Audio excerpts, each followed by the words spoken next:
Yipee-Ki-Yay, Mr. Falcon.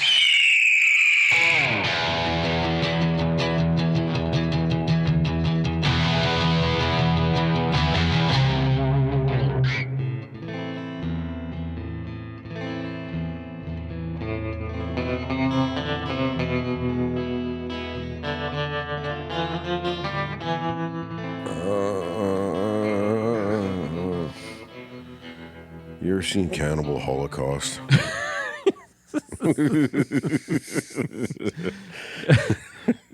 No, I haven't seen Cannibal Holocaust. That legit surprises me. I kind of always just assumed that was something your sisters would have exposed you to at some point in your life. My sisters What? have recommended literally thousands of horror movies. I couldn't possibly watch them all, So yeah, I know, they but probably that's have one of those... recommended it, but they always plan like we're going to do this, and we're going to stay up late, and we're going to watch all these movies. We're going to have a marathon, and they're asleep by 11 every time we hang out. It happens every time. Yeah. I went through a weird binge not too long ago of cannibal movies. I went through a binge of cannibal movies. Yeah, I had never seen all of Cannibal Holocaust. I'd seen pieces, but never really interested me that much. But so I watched the whole thing, and it was neat. Some of it looked really fucking real, I gotta say. So, real quick, Cannibal Holocaust. That's not like it's not a zombie movie, right? Is it like native cannibals, like a native peoples? Or? You know what it is? It's I think the very first found footage movie is really what it is. It's about a documentary crew that goes into the Amazon and encounters a previously unencountered tribe of folk who eat them, and awesome. Other people go in later and end up retrieving the film and remain uneaten. You don't know why. And then the structure is really interesting because that's the beginning. The beginning is these filmmakers disappeared. Okay, we're going to go into the jungle and see what happened. And you think that's going to be the whole movie. Well, it's not. It gets resolved fairly quickly. They find out that they're all dead because they find all their bones in their backpacks and shit. And they find the film canisters that they shot for the documentary in cans, and they're still viable. So they leave, they come back to the city, and then there's this whole second half of the movie where they're watching the they canisters. Review the footage. Yeah, they review the footage, and it turns out that the documentary crew, they had been accused of doing some shady shit in the past to get footage. It turns out that they just came upon this village and just started fucking abusing them. They herded everyone to one hut and set it on fire. The film crew did? Yeah. They did some heinous shit to these people out of nowhere for nothing. So they ate them. They didn't. So yeah, eventually the tribe just fucking turned on them and cut their fucking heads off and ate them. But there's also a pretty violent rape scene. Oh God! Because it was the 70s. It was the 70s. You had to have a rape scene. But yeah, there's a woman in the film crew. A blonde woman. Oh man! So that's gnarly. But they did kill a bunch of animals. This was before whatever fucking rules there were that protect animals in movies. They filmed this in South America, I think, somewhere, and they kill a few animals on screen. A pig, I think, and a something else. I don't know. It doesn't faze me, but it freaks some people out more than they also there's a very believable scene where they cut the one's dude Johnson off. Oh God. And yeah, and it's filmed from kind of a distance, but that shit looked real as fuck, man. And I looked it up on the internet. No one really knows how they pulled it off. Well, they didn't pull it off. They cut it off. The director actually was arrested. He's Italian director. He was arrested because who was the director? Was this Argento? Yeah, Sergio Argento, and Italian officials saw the fucking movie and they thought it was real. They thought there was no other way that footage could exist other than that they had killed people. They thought it was a snuff film, and they fucking arrested him. Jesus. He had to actually locate the actors and prove that they were alive to get the fucking Proof charges of life dropped. was required. Yeah, it's like, no, these motherfuckers are just actors. They are not skeletons. He has Johnson, everything. Look. That's incredible. Yeah, I had no idea. Like, I thought it was just a stupid horror movie. Like you said, you asked about zombies, right? Like, I thought I always heard the name. So what you're and saying everything. is I should wait till I'm positive that everyone else is out of the house and then watch this No, movie. you should force your children to watch this now before they get old enough. Yeah. I can't, dude. That's just a lot of get therapy. the trauma all packed in, like, real quick. You know, it's better than dragging it out. Like a Band-Aid. It's like a Band-Aid. You're going to rip it But off. There's another cannibal movie that's a little less emphasis on the cannibal, but it's still a cannibal movie. Well, did you ever see Green Inferno first? Oh, man. See, I Eli- really wanted to see the Green Inferno, but I couldn't find it anywhere. You know? And then like, I really? lost track of it.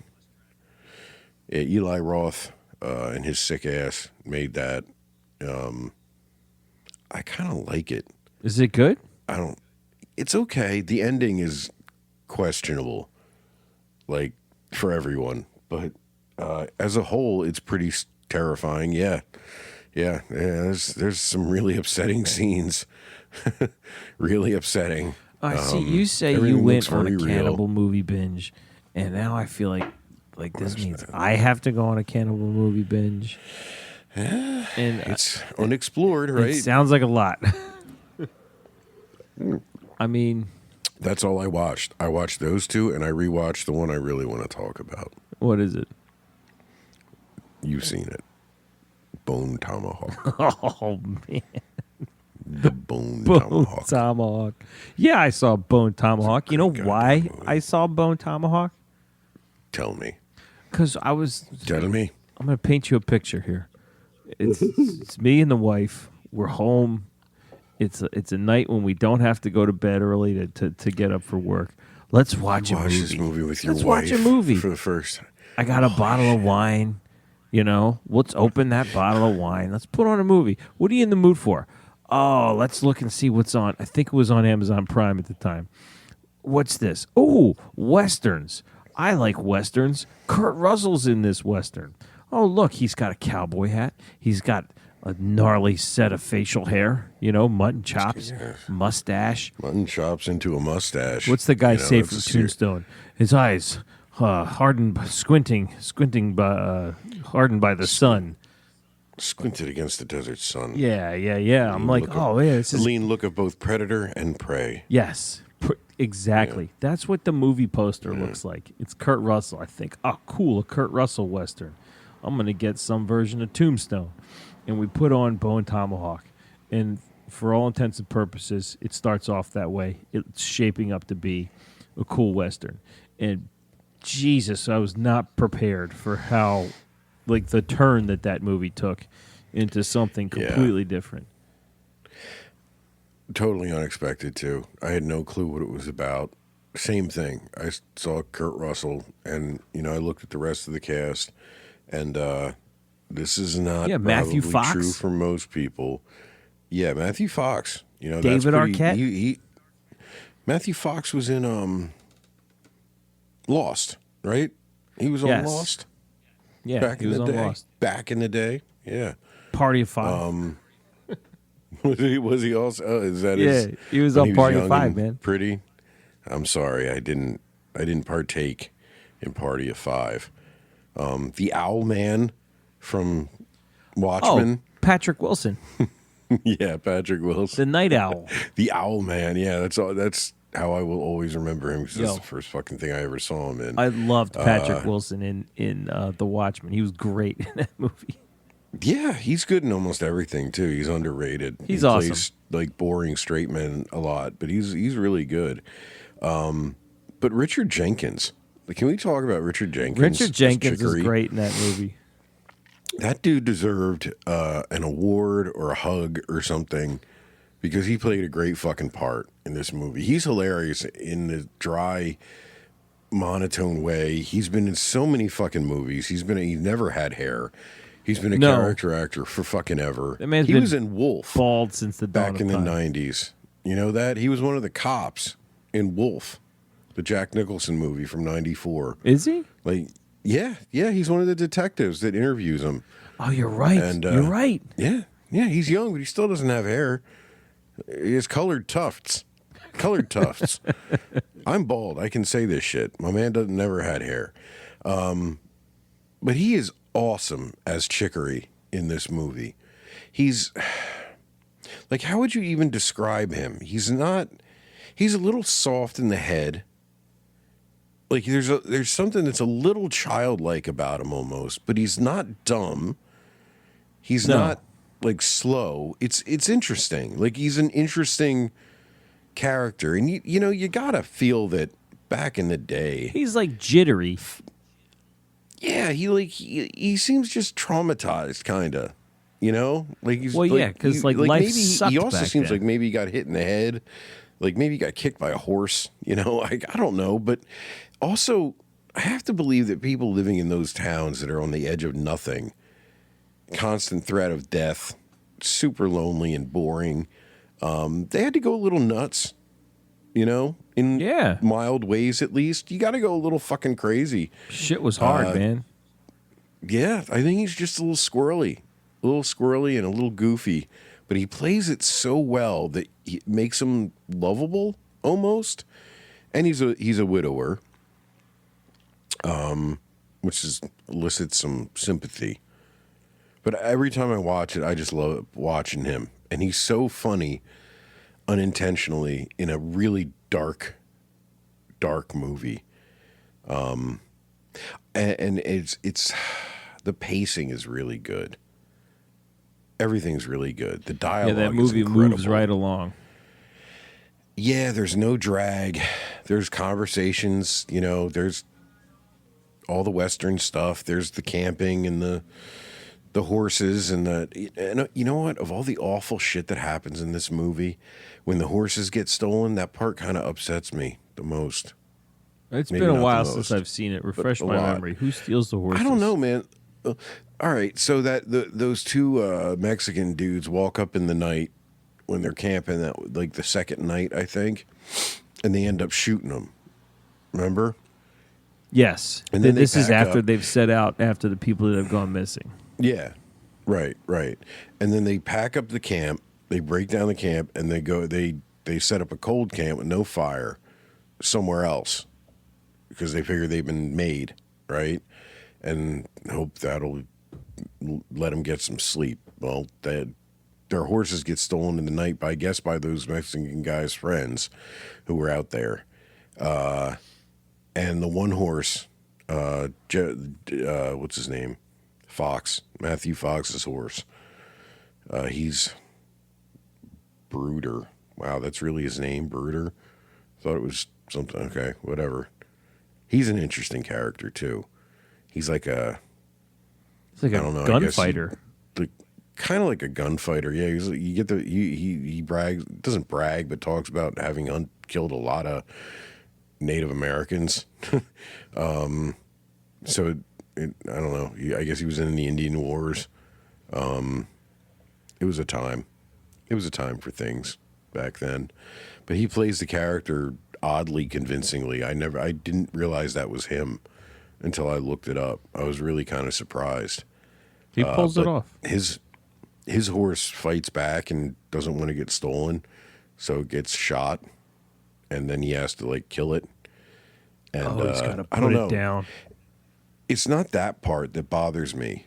It's the fact that Patrick Wilson, Arthur, the husband of the woman who's been abducted, the horses get stolen, and that means he has to now limp the entire way there, wherever they're going. Oh, because his foot's fucked up or something, or his leg. Oh, his tibia is broken.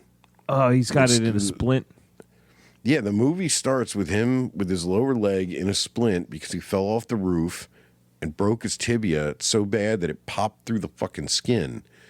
And his wife is a nurse/doctor, So like it's all splinted up and it's like starting to heal, but there's an open wound too and a broken bone. And he sets out with them anyway. Like the balls on this guy, right? Probably stupid, but the balls on this guy. And you're kind of like, fuck man, this is really rough, but I guess they're on a horse most of the time and he can hang back with a rifle maybe, I don't know. But when the horses get stolen, it just like sucks the fucking air right out of you. Like, he has to limp the whole way there on a crutch now. Is he even going to fucking make it? And also, the guys who aren't horribly injured, they have to walk the whole fucking way there. And when they are going to fight whatever they have to go and fight, they're going to be fucking really tired and not at the top of their game. Like, it's just all the wind goes out of their sails like that. It's so demoralizing. Yeah, it's a gut punch for sure. It's worse on a rewatch too, because you know what's coming. Right. Yeah, you know what they're walking into. Yeah. You don't fully appreciate how bad that is when you're seeing it the first time, but the second time, because that's just like a trail of fucking up Calgary, man, for old Patrick Wilson with that fucked up leg. Like, whew, man, and he does a good job. You feel it a few times. And at one point, they think they're going to have to cut it off. Remember? Chicory going to cut it off like he learned in the war. and that's the thing I love about this movie is that it's a Western first, I think. Right? Like, it's nothing about the costuming, the affectations, anything is cartoonish or over the top or Hollywoodish. It's all very gritty and realistic until you get into the second half of that movie when they figure out what they're up against. It is a very convincing Western. Yeah, and it's a kind of a classic setup in that a posse, such as it is, in this very small town on the edge of nothing, is formed up to go to the aid of one of their townspeople. It's a classic Western setup, and it's just what they end up finding is different. It's sort of like it turns into a Western of Hills Have Eyes, sort of. And you have a hint because of the cold open with Sid Haig and David Arquette, right? Right. Like, something's coming. But by the time you get to it, you almost forgot about that cold open, and you don't really see much in it. It does a really good job of building suspense, and again, the pacing is great. And did you notice no score? There's no music throughout this entire movie. No music? None. Nothing. I don't think I knew that. I think it makes it so atmospheric. And then a lot of the night scenes are shot with natural light. And I don't think I knew that about the score. Usually, dude, you don't really notice. It's amazing. I'm wired for music, man. Like that's some of the first thing I notice in a movie is like, do I like the score? Because I'm paying attention to that kind of stuff. Because it's just how I'm wired. I'm a musician, and I don't think it ever clicked that it didn't have music. I rewatched it recently, and this is I hear you, because this is the first time I ever noticed too, or put my finger on it. And the thing is, this movie does have some quote unquote jump scares, but because there's no musical cues, they feel very different to me. Like more abrupt. Because like all of a sudden, the camera's on two guys, and then one of them gets hit with a fucking arrow fired from off screen. Like that's a jump scare in this movie. And like, there's something very almost sloppy, but very realistic about the violence overall in this one, I think. The gory moments are really fucking gory. There's few of them. There's only a few of them, but they are really fucking gory. Yeah, but there's one that's like... There's one. It's one of the goriest fucking things I've ever seen in a movie. It will stick with you. Especially if you're not prepared. And 'Cause I wasn't. Let's Were reiterate you? that again. No, but we have to emphasize this. Like, not only were we not prepared for what our heroes were going to find, and how fucked up they'd get on their way there, but then what they find, the things that they find, what they do to this dude, the deputy who was captured with the nurse wife in the beginning of the movie. He's literally there for this one horrible scene. And I mean, do we want to talk about it? Like, it's fucking brutal. Yeah. I mean, a dude gets chopped in half. The long ways. Well, before he gets crotchal way. Before he gets and he gets chopped scalped, in half. yeah. Before he gets chopped in half. I mean, well, let's say this first. Like, to anyone that's seen this movie, and like spoilers here, if you've seen this movie, you know that it's not a Western. It's a horror movie cleverly disguised as a Western. All of a sudden, Really is. you're watching a pretty good Western that all of a sudden takes a complete left turn into full-on horror territory when they come upon like the crazy, body horror natives that have replaced. The movie calls them troglodytes, so let's go with that, I guess. I don't think that's offensive replaced to anyone, right? they have those bones sticking out of their throats All right. to make that is horrible I think whistling that sound. is the creepiest. That is the creepiest fucking part. We got to go into that for a second. So yeah, what I guess this is my headcanon because they obviously don't explain it, but I'm guessing that this tribe that has no language, they don't speak. When one of them is born, a male, because the females are blinded and their legs and arms are severed and they're just used to make babies, apparently. Oh God. So that's awesome. We I learned forgot that about at the that very end. Yeah, that's a lot of fun. You learn all this shit at the end, like it's this huge assault on your mind, all at the end of this Western. So you have to assume these things are born and they perform some kind of surgery on them when they're young to insert essentially a whistle made out of bone that, I don't know, what would you call the pitches that it hits? It's like a screech. But it's almost like it whistles like two different notes at the same time. It sounds like a hawk. Yeah, like some kind of bird wail, but deeper and more guttural. But it also can reach it's an awesome sound. The sound engineering was fantastic for it because it really is creepy. And when the guy like lets out that bellow in the cave, it's so fucking loud. It's fucking scary. Like they're scary. Horrifying. Like, they're just people. They're just people, really. They're not supernatural. They're not mutants or anything. They're just I guess it's surgically modified people that have been isolated and living in this cave, inbreeding. I guess you could say that they're definitely probably inbred, and they're cannibals. They're fucking cannibals, man. Yeah, man. And then, oh God, so after you find that out, and that they communicate through a series of wails and screeches through their throat bones. Somebody gets captured and witnesses an execution, and I think if I remember correctly, they got this guy on his knees.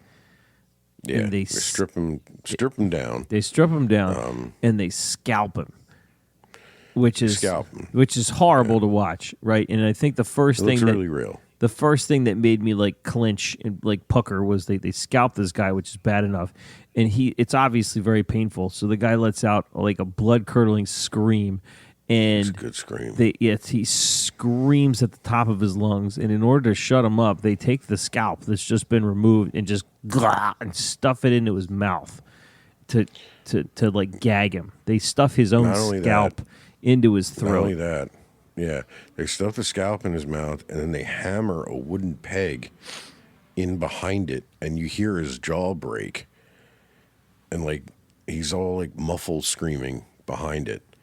Fucking horrifying. I don't remember the peg, and then, but yeah, there's a peg. Oh, there's a peg. Then what? I just watched this, and then they flip him upside down, and they're holding him by his legs, and they take the titular Bone Tomahawk, and which is what it sounds like. It's a horse giant jawbone. Yeah, a big jawbone that's been sharpened all along one edge, and they just hack this dude in half from the crotch on down. Like they hack through his pelvis and then just kind of rip him in half, and it looks really goddamn real, really really real. And you weren't. I was not. There is nothing to lead you to believe that you're going to be seeing a scene like that in the entirety of this movie leading up to that point. There is no such instance of gore. I mean, up to that point, the worst thing you've really seen happen is people getting shot and a dude gets his hand cut off. And it's not even that gory, right? And then they show that shit. And you're just like, fucking flabbergasted the first time. I can feel the way my face, the position my face contorted into. Yeah, like when that was happening, I was just like dumbstruck.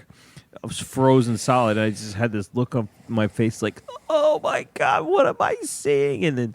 And then my wife was doing the same thing, and we were like, what? We had the same thought at the same time, like, what did we put on? I thought we were getting a Western. What is this? Yeah. And by then, you're deeply invested into it. Like, you're deep into the movie. You're too far in. And you know what else it does? From that point on, you don't know what the fuck is going to what they're going to do next. Like, you truly don't know where it's going to fucking go. Now that it went there, you have no fucking clue what they're going to do to you, what they're going to throw at you. And there's a scene with Kurt Russell. Spoilers ahead. I don't know, whatever. When his big fight at the end, you assume he's going to get executed in some horrifying way when they drag him out of the cell, and he gets fucking torn up bad. They put the hot flask in that. They cut open his side and just shove a hot flask in there.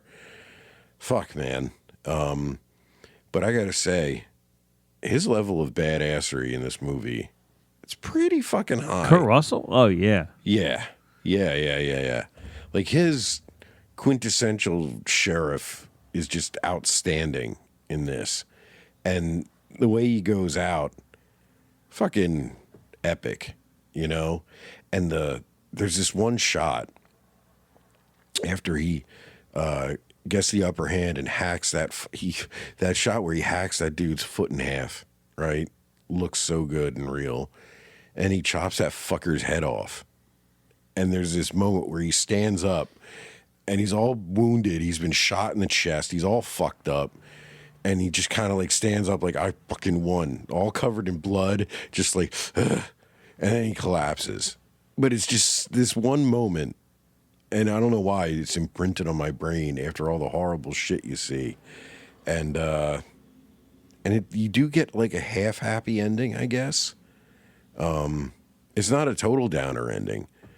And the three shots in the distance, you remember that part? No, because like I said, I saw this once, and I never watched it again. Once?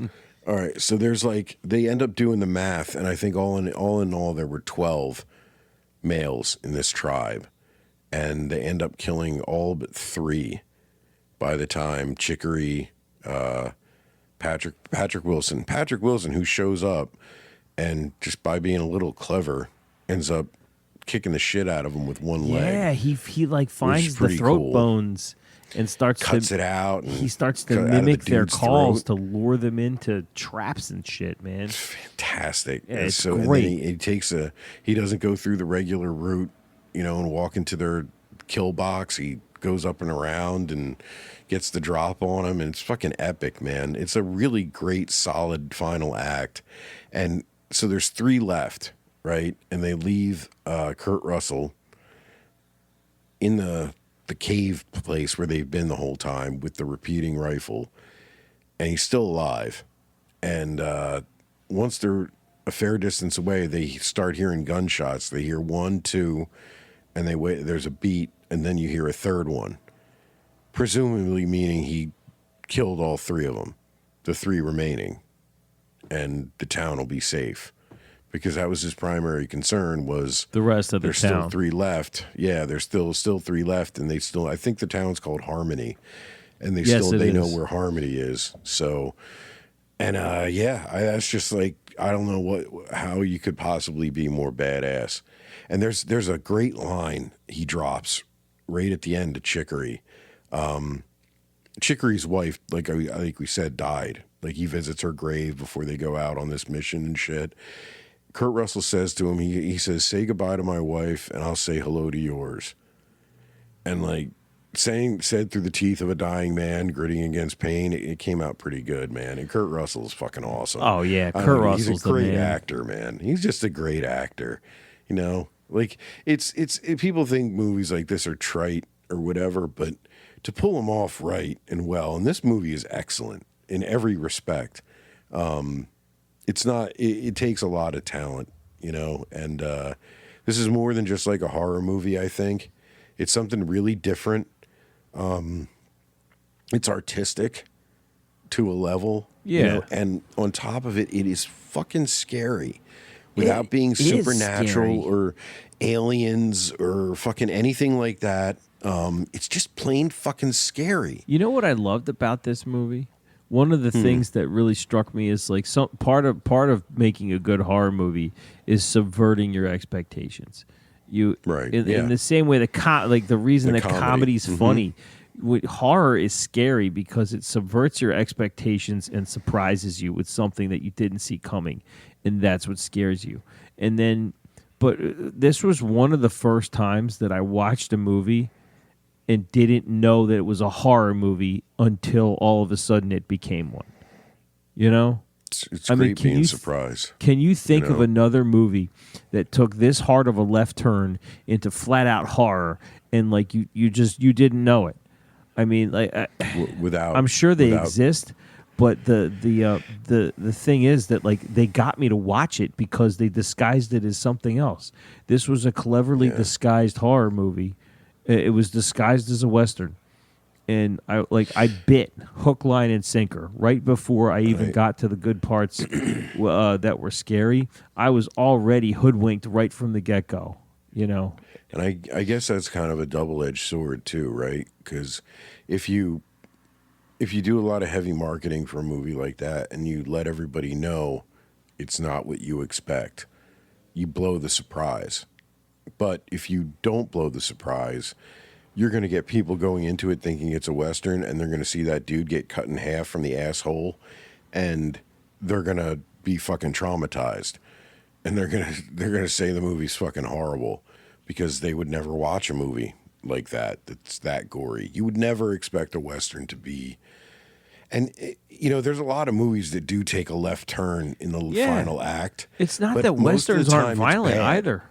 Westerns But can most of get the time really that turn violent. is a yeah, but not that kind of visceral torture kind of violence, you know?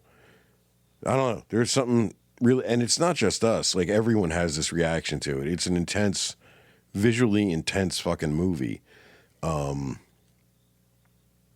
That's really it. It's just, I understand why people didn't like it. I understand some people didn't like it, and I understand why others like me loved it. Once the shock wore off, I loved it. I can't believe you never watched it again, though. Well, listen, man. Here's the How thing. long ago did you see it? I saw. I remember? can't say for certain. It was probably 5 or 6 years ago, but like, Oh, okay. I can't say for certain. But once I saw it and once the shock wore off, I was like, I think I really like that movie. Because while it's Yeah. happening, you're like, your first reaction is like, what the fuck am I seeing? What is Yeah, this? I yeah. didn't sign up for this. But Yeah.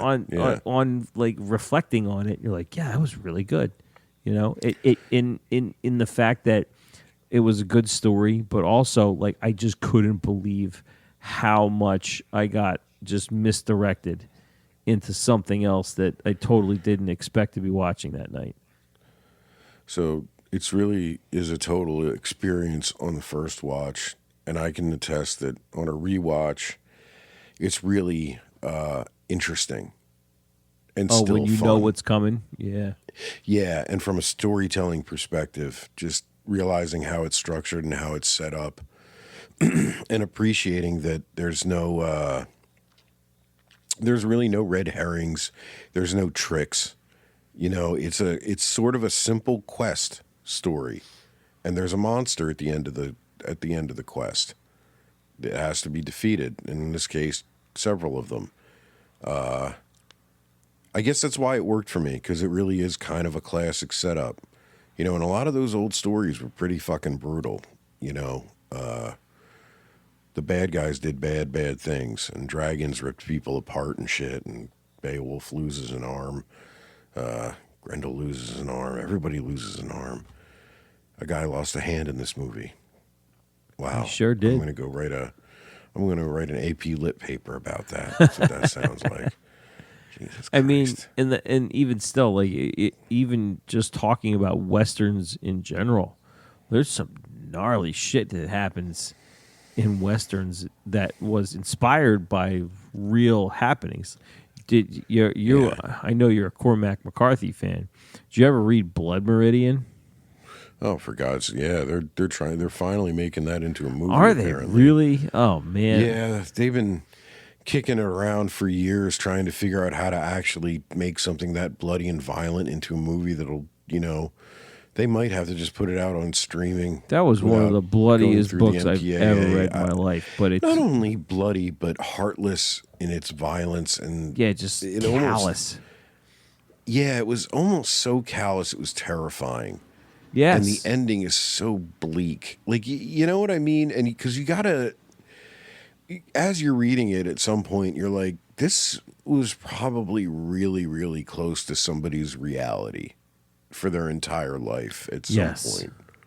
And it freaks you the fuck out when you hit that, and you're just like, it's just a horror. It's a living nightmare. It's a type of violence and like a level of violence that I think, I don't know if it's not exclusive to the Western genre, but you find yourself there a lot when reading Westerns and watching Westerns. The violence is insane.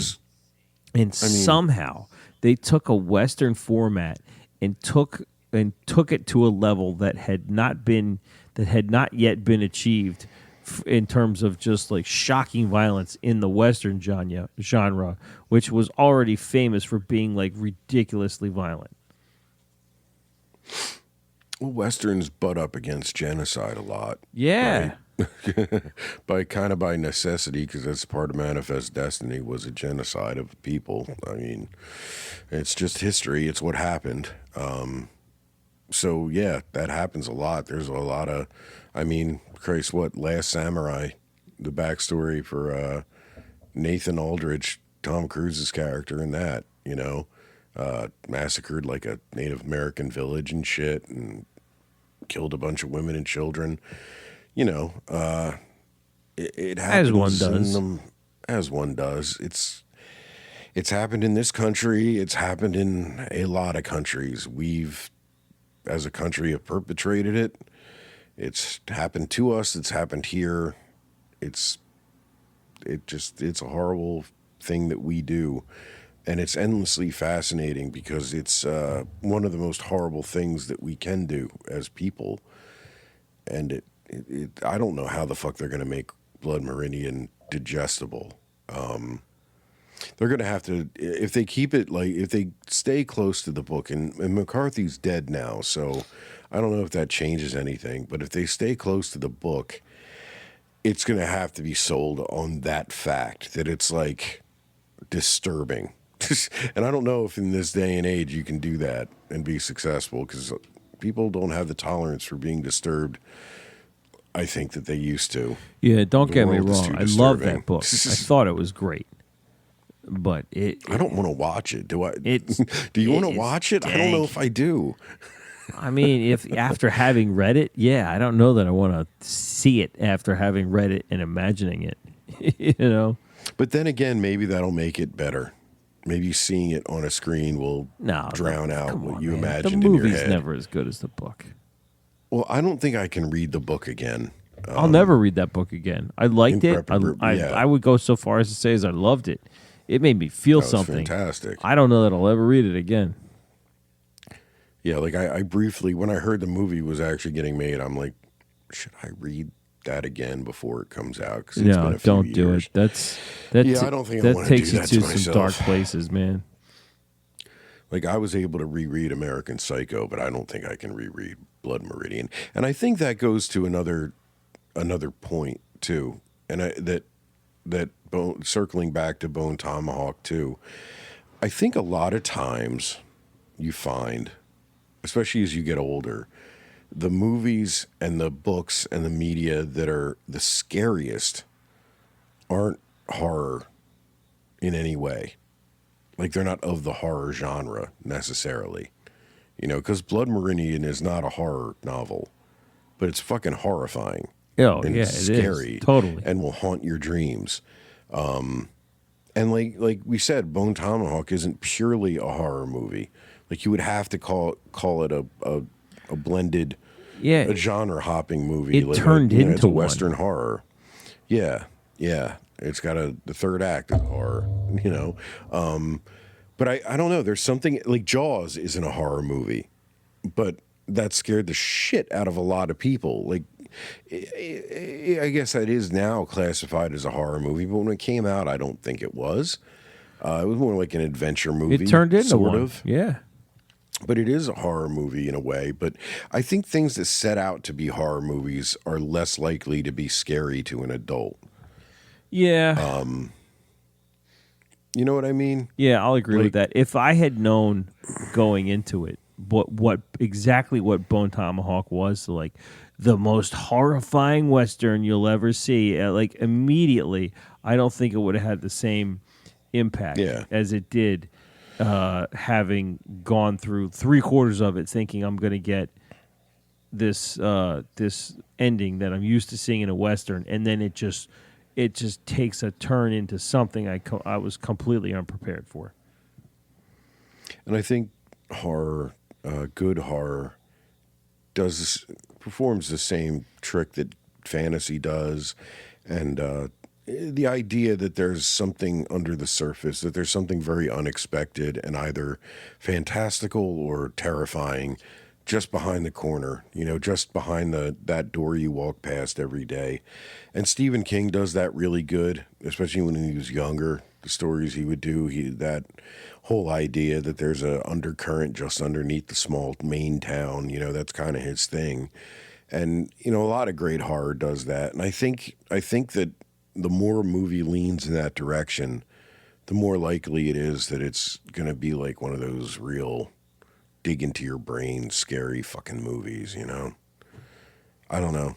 The Descent did that to me. I didn't know what the fuck that was going to be walking into it. I thought it was going to be like these cavers get lost and Like a disaster you know, flick. yeah, like horribly injured, like Everest, you know, something like Or Everest, like the you know, and- Poseidon Adventure. yeah, that it would play on your fear of the dark, your fear of tight spaces and shit, which is scary enough. And then there turn out to be underground dwelling humanoid cannibal creatures that are going to fucking eat your face off too. Like, we needed this, right? That scared the shit out of me too. Because again, yeah, you know, that's a curveball, but it just it worked. It worked there. It works in Bone Tomahawk, and I don't know. Those are the things that really freak me out now as an adult, and they're few and far between. But there it is. There it is, man. There it is. Bone Tomahawk. If you haven't seen it, check it out. Just brace yourself. If You've you been don't warned. know, now you know. Yeah, and believe us, this just us describing this shit, it doesn't do it justice. There's still reason to there's still plenty of reason to watch. All right. But be warned, not for the faint of heart. No. Also the wife lady, she's very pretty. The wife lady. The wife lady in this movie, she's a very pretty lady. Very pretty blonde lady. It's Lili Simmons. She actually kind of blew up a little bit after this. But yeah, I think this might actually be. I should have looked this up, but I think this might be one of Sid Haig's last movies. I'm sorry, too. Sid Haig. I know the name. I can't. He's the clown from House of a Thousand Corpses. Oh, okay. I got it. Yeah, Captain Spaulding.